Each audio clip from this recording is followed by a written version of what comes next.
पौराणिक ग्रंथों और धर्मशास्त्रों में हमें महर्षि कात्यायन के विषय में एक अत्यंत रोचक कथा मिलती है, जिसके अनुसार उन्होंने भगवती परंपरा की उपासना की और उनसे अपनी इच्छा व्यक्त की कि माँ भगवती उनके घर में पुत्री के रूप में जन्म लें।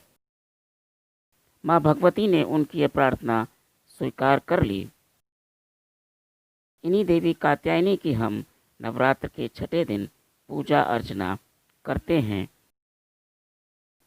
इनके पुत्र का नाम कात्य हुआ और कात्य गोत्र विश्व प्रसिद्ध हो गया।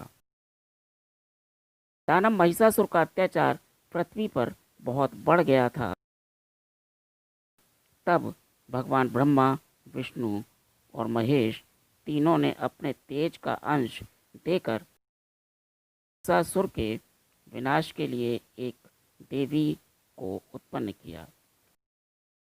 महर्षि कात्यायन ने सर्वप्रथम इनकी पूजा की, इसी कारण इन्हें कात्यायनी कहा जाता है।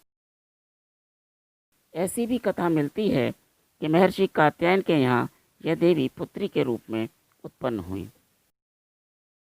अश्विन कृष्ण चतुर्दशी को जन्म लेकर शुक्ल सप्तमी, अष्टमी, नवमी तक 3 दिन इन्होंने कात्यायन ऋषि की पूजा ग्रहण कर सप्तदशमी को महिषासुर का वध किया।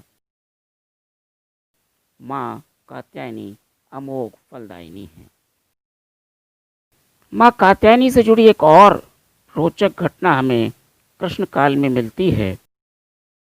ऐसा माना जाता है कि भगवान कृष्ण को पति के रूप में पाने के लिए ब्रज की गोपियों ने इन्हीं की पूजा कालिंदी यमुना के तट पर की थी। ये ब्रजमंडल की अधिष्ठात्री देवी हैं और ब्रजमंडल में इनकी पूजा अर्चना बड़े भव्य तरीके से की जाती है। इनका स्वरूप अत्यंत ही भव्य और दिव्य है। इनका वर्ण स्वर्ण के समान चमकीला और भास्वर है। दाहिनी तरफ का ऊपर वाला हाथ अभय मुद्रा में है तथा नीचे वाला वर मुद्रा में। बाईं तरफ के ऊपर वाले हाथ में तलवार है और नीचे वाले हाथ में कमल पुष्प है और सिंह इनका वाहन है। धर्मशास्त्रों में ऐसा पाया जाता है कि इनकी उपासना करने से रोग, शोक, संताप, भय आदि सभी नष्ट हो जाते हैं। जन्म जन्मांतर के पापों को विनष्ट करने के लिए माँ कात्यायनी की उपासना से अधिक सुगम और सरल मार्ग कोई दूसरा नहीं है। तो आप शारदीय नवरात्र के छठे दिन माँ कात्यायनी की सेवा में संलग्न रहें, उनकी पूजा अर्चना करें और उनका आशीर्वाद प्राप्त करें। जब एक उपासक कात्यायनी माँ की उपासना करता है तो उस दिन साधक का मन आज्ञा चक्र में स्थिर होता है। योगासन के साथ आज्ञा चक्र का अत्यंत महत्वपूर्ण स्थान है।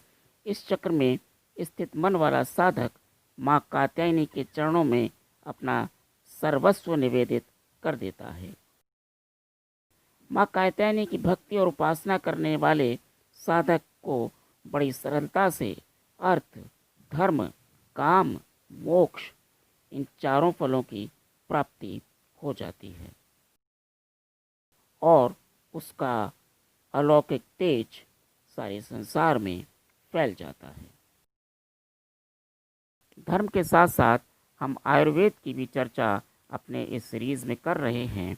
तो आयुर्वेद के अनुसार कात्यायनी को मोहिनी औषधि कहा गया है।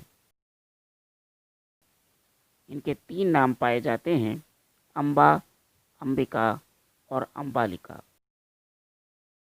महाभारत में भी इन नाम की 3 देवियाँ हमें मिलती हैं। जैसा मैंने बताया, कात्यायनी को मोहिनी या मारीचिका औषधि कहा जाता है। यह कफ पित्त के साथ साथ खून के विकारों को भी दूर करती है और कंठ यानी गले से जुड़े हुए तमाम रोगों का विनाश करती है। तो आप रहिए कात्यायनी माँ की सेवा में, पूजा अर्चना कीजिए, अपना ध्यान रखिए। एकांतवास अत्यंत महत्वपूर्ण है।